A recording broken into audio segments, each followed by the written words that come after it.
Well, kia ora and welcome into the Harness Half Hour, now proudly brought to you by Airpark Canterbury and HRNZ Marketing. I'm Jess Smith, and this week on the show, we chat to driver Jo Herbert, who has just renewed her driving licence for next season. We are also joined by Gore-based harness racing owner Kirsty Adams, who is a part owner of Rake, who won at Forbury on Thursday night. You won't believe what she paid for the horse. And Barry Dent of the Canterbury Combined Harness Racing Awards Committee updates us on this year's awards. Richard Wilson will be back next week for our bookie update.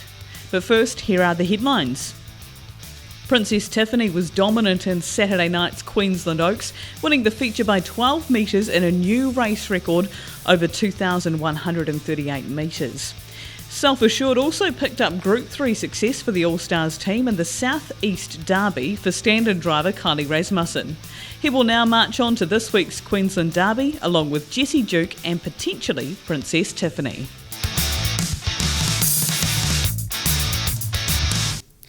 Well, in the next few weeks or the next season, you might see a name in the race book that you think, hang on, I haven't seen that name for a while. And the fabulous news is that Jo Herbert has applied to have her open licence again, and in the process of going through that, she joins me now to discuss the decision to come back to harness racing driving. Jo, congratulations on the comeback, and can you explain exactly why you've decided to renew that licence? Well, I never really wanted to give up in the first place, so it's been a while coming. It just ended up that now was worked better for me more than anything. So yeah, and Stephen's been trying to get me to work for him for quite a while, so finally won me over. Oh, good. Okay, so you're associated with Stephen Boyd's team, is that right? Yes. Yeah. Okay, so what has really lit that fire again? Was it kind of hard to sit on the sidelines and watch the action? Yeah, I even stopped going to the races. Really? Stopped even watching trackside because it was wanted me to get out there more than anything. And I did go to the races a couple of times with Stephen. Well, met him there and sort of hung around the stables, and I had to stop that too because I was getting itchy feet. Yeah. Well, it looks as though, and we say this to so many people, once you've got that harness racing bug, it never goes away. So you're in the process now of just completing some trials drives, and how did it feel to get back out there? Like I hadn't left. Yeah. Yeah. Yeah, went to the workouts the first time, and I was nervous before I went out there, but no, once we got out on the track, it was like I hadn't even left. Yeah. So. What is it about the sport, Jo, that you think has drawn you back? Is it the horses? Is it the community? What is it that really gets you going? It's more the horses, more that connection with the horses more than anything.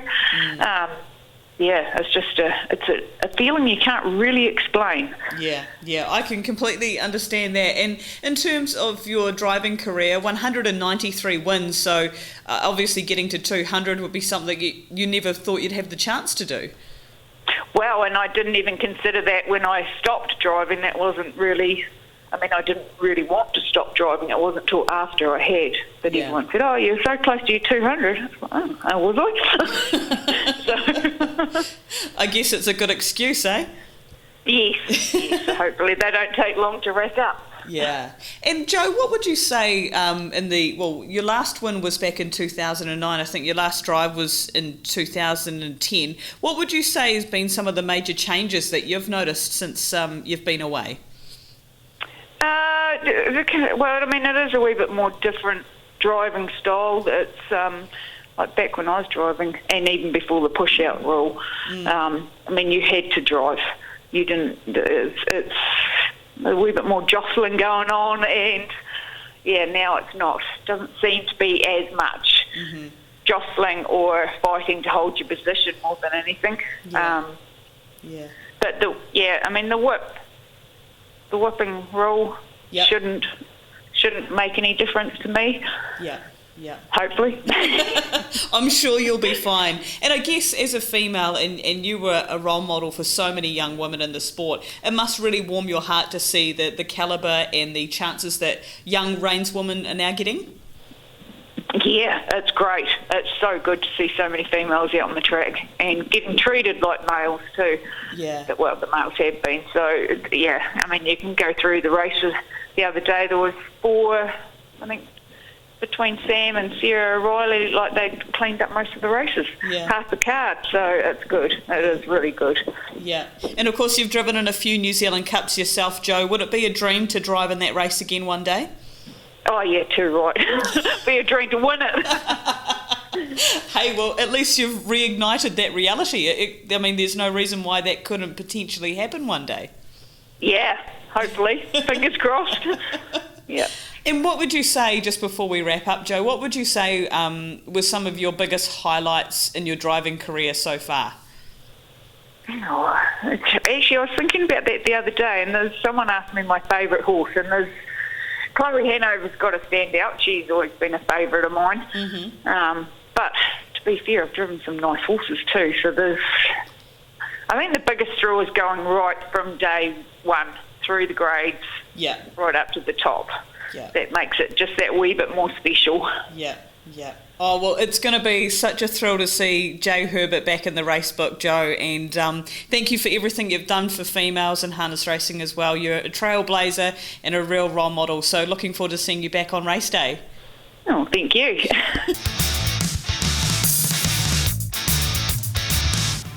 And in social media news around the world this week, starting off with New Zealand, Princess Tiffany features on our HRNZ Facebook page after her Queensland Oaks win. And also the first part of a life after racing story on Born to be a Star. This series follows her from racehorse to riding horse and is made by Emily Morgan of the Digital Birdcage. In Australia, Tiger Tara Looms is the hardest to beat in this week's Group 1 Blacks Are Fake following his impressive fresh-up win. Soho Tribeca is all ready for a return to racing and will trial this week at Melton. And for more, you can read the Aussie News articles on the HRNZ website from Adam Hamilton. And from the USA, the Meadowlands Pace over the weekend was won by Best in Show, a beautifully bred son of the talented mare put on a show in Better's Delight. Narrowly second was Better's Wish and Dexter Dunn. Kiwi bred Chartin dominated at the Meadowlands in the Golden Girls as well over the weekend, and she is still the leading horse overall in earnings this year in the USA, with already a whopping tally of $605,000. And the Lady Liberty on Hamiltonian Day is next cab off the rank for the Wonder Mare.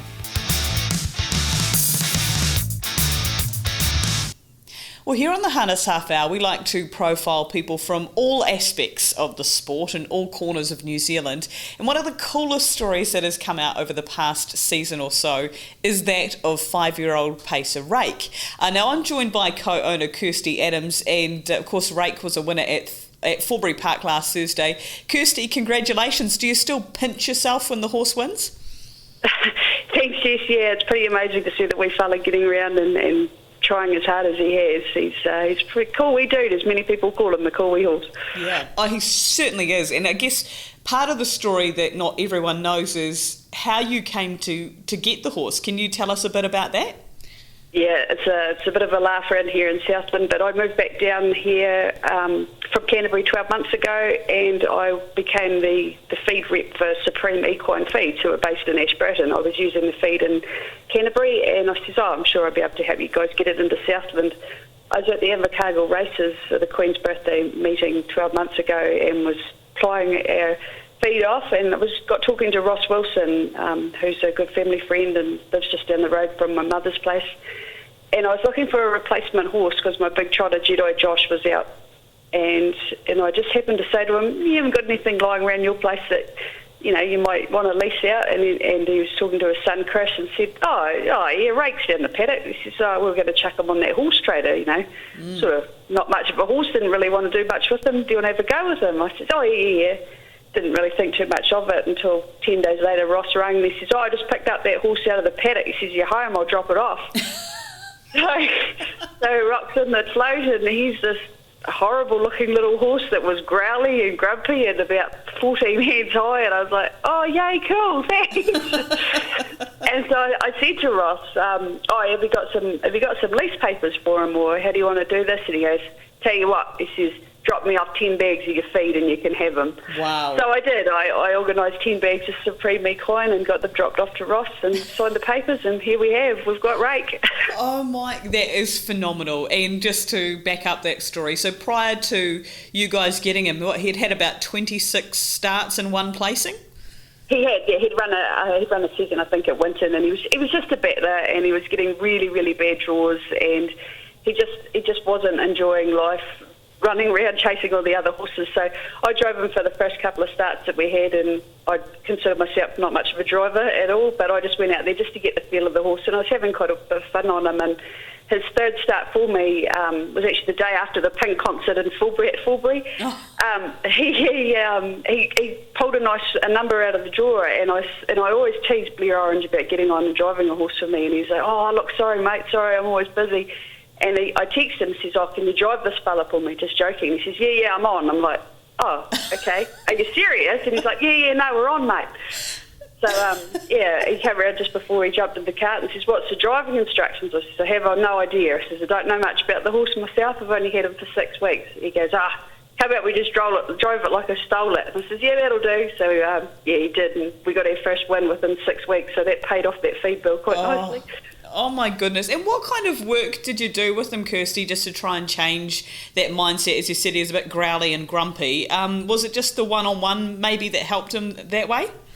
I think, just a smaller stable, and did a lot of just work on the lead with him, like tried to keep him out of the cart, and he only really had the hobbles on if he had to, like for workouts or race day, what have you. But and got on top of, he had quite a few soreness issues, so I did a lot of massage on him, and Mum does a bit of acupuncture and massage. We got Leon Crawford down who did a lot of acupuncture with him, and just changed his thinking, and he just started to perk up.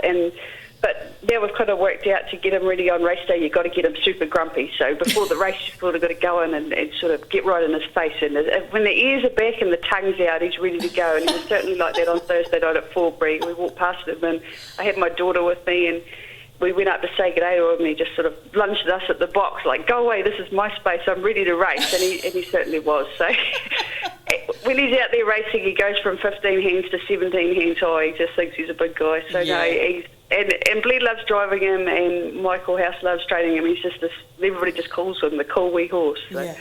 That is amazing. And just to summarise, so this season he's had 3 wins and 6 placings. Phenomenal from 29 odd starts. This is outstanding. And I guess, Kirsty, it gives people hope that, you can lease a horse or maybe take a horse from a bigger stable, and just that change of environment or just giving them a different change to what they're doing can work the oracle.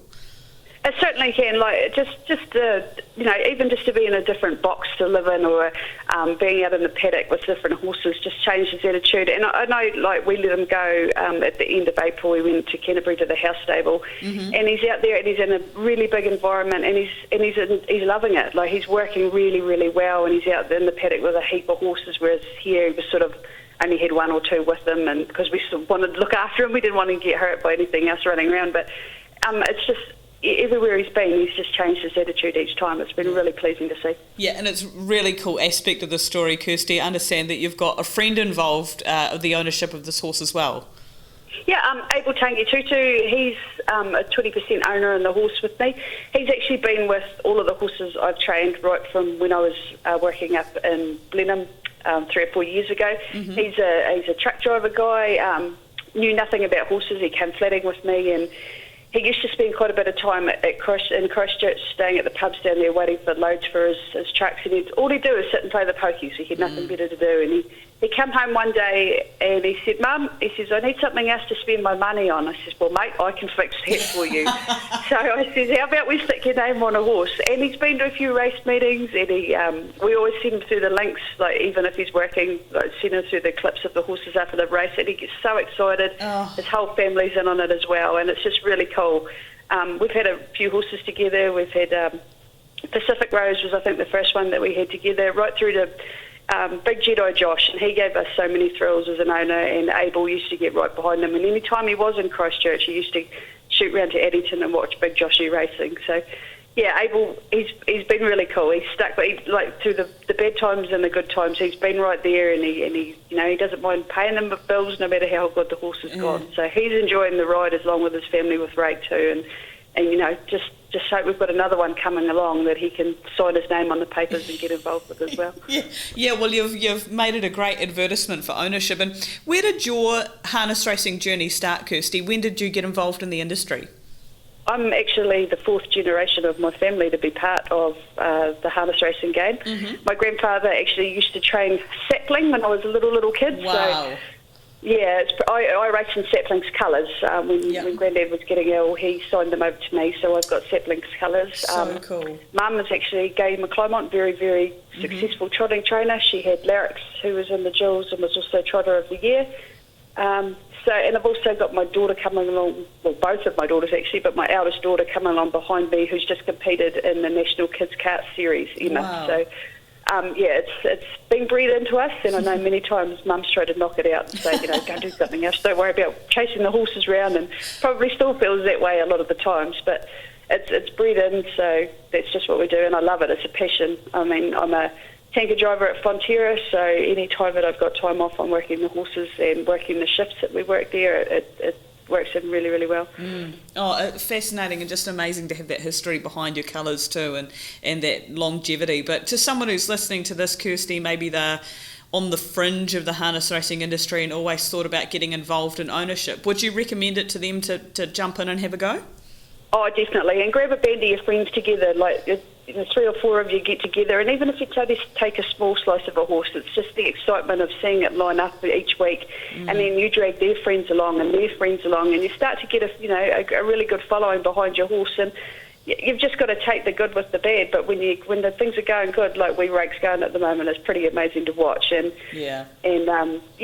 people just follow along behind you, and the amount of phone calls and messages that come through every time the horse goes really good, it's really quite humbling. But yeah, if you get the opportunity to get your name on a piece of paper with the horse, just get into it. It's awesome. Such a ride. Absolutely. I couldn't agree with you more, Kirsty. Well, thank you so much for your time. I appreciate how busy you are.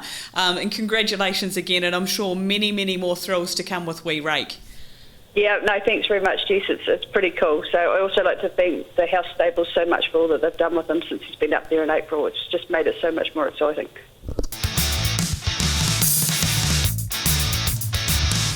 Airpark Canterbury is Christchurch's only 24/7 privately owned off-site airport car parking. If you feel strongly about supporting privately owned business, support Airpark Canterbury. It's only a short drive to the airport in the Airpark Canterbury free shuttle. So if you want the cheapest parking option around, try Airpark Canterbury.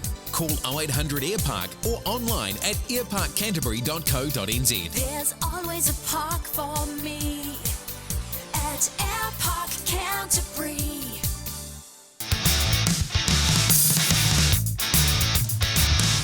Well, of course, as the harness racing season starts to wind down, it's also the time when regions around the country celebrate the success of their local horse people and horses. And Barry Dent is joining me to chat about the Canterbury Combined Harness Racing Awards. Barry, thank you for your time, and can you explain a bit for our listeners about what these awards are all about? Sure can, Jess.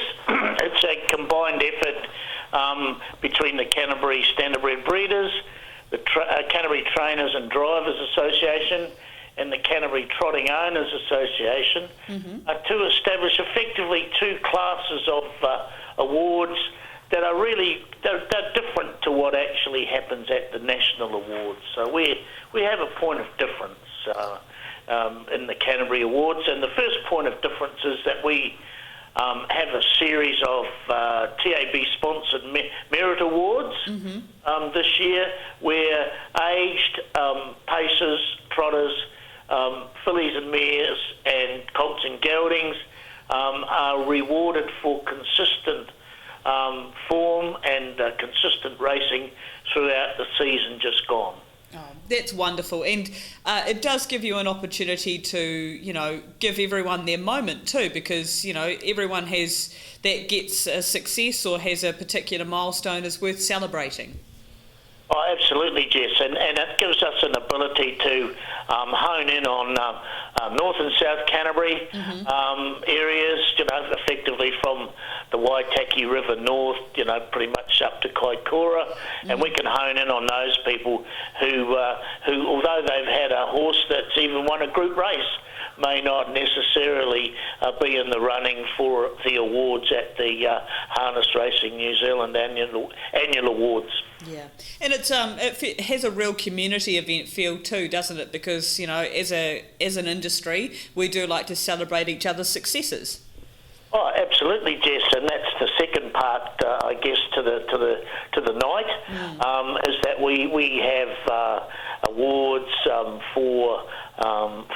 our perspective of the pacers and trotters, for owners, breeders, and we have awards for drivers and junior drivers. Yep. As well. These are very honed in on Canterbury people. Yeah. So you pretty much got to be domiciled in Canterbury or have your horse trained in Canterbury or be a Canterbury syndicate or a Canterbury junior driver or driver and trainer to take part in those awards. So there's the second difference with the national awards. We don't want the same people lining up night after night winning all the awards. It's nice to spread it around. Everybody feels like they're valued then. Yeah, most certainly. And in terms of this year's awards, Barry, can you tell us what's happening there? We're locked in now for Saturday night, the 21st of September, at Addington Raceway, in the Silk Suite, for a cost of $60, including GST per head, and that buys you effectively. You'll get the same menu that's going to be put out on Cup Day in all the corporate dining areas for that particular price. And as well as that, you'll get a pre-dinner drink and some antipastas, and as well as that, you have a good night and pay for your own drinks. Beautiful. And you guys always seem to get great support from sponsors as well for these awards. Absolutely, yes. Woodland Stud has been with us for a number of years. As well, actually from the inception, actually has Woodland Stud been with us. We've got Dennis and Phil Kennard, who are great supporters of the juniors, stable hands, and junior licence holders and cadets. They give away over 10 tickets for nothing to that group there, and that means that some of those youngsters who, $60 might be a bit of a push, they can get along there, and that's always uptaken, and that's really wonderful. This year we've got the TAP on board, and following on from last year, Stevie Golding helps us out, as does his brother Matt Golding, who provides the Rising Star Award. So that's a youngster, a cadet, or one of those people just starting out in the industry, and that provides $1,000. Wow. To allow that person to travel overseas. Oh, it's fantastic, and as you've heard, there's a whole raft of people that are celebrated, and horses as well. And Barry, if anyone's wanting to purchase a ticket and come along to the night, how can they do that? You can either do it through our email address, Canty awardsdinner@gmail.com, or 021 653 499. Tickets are available right now. We do have a limit on it. We can only get one room at Addington Raceway for the night, and so that's limited to just over 300 people, and we traditionally have between 220 and 230, so there's a few spare seats that will be still available, but get in early. Fabulous. And of course, I believe there's a Facebook page as well, so make sure you give them a like on Facebook and keep up to date with that information. Barry Dent, thank you so much for your time, and keep up the great work. Thank you to you, Jess, and to Harness Racing New Zealand, and to all those who support our dinner. Thank you very much to you all.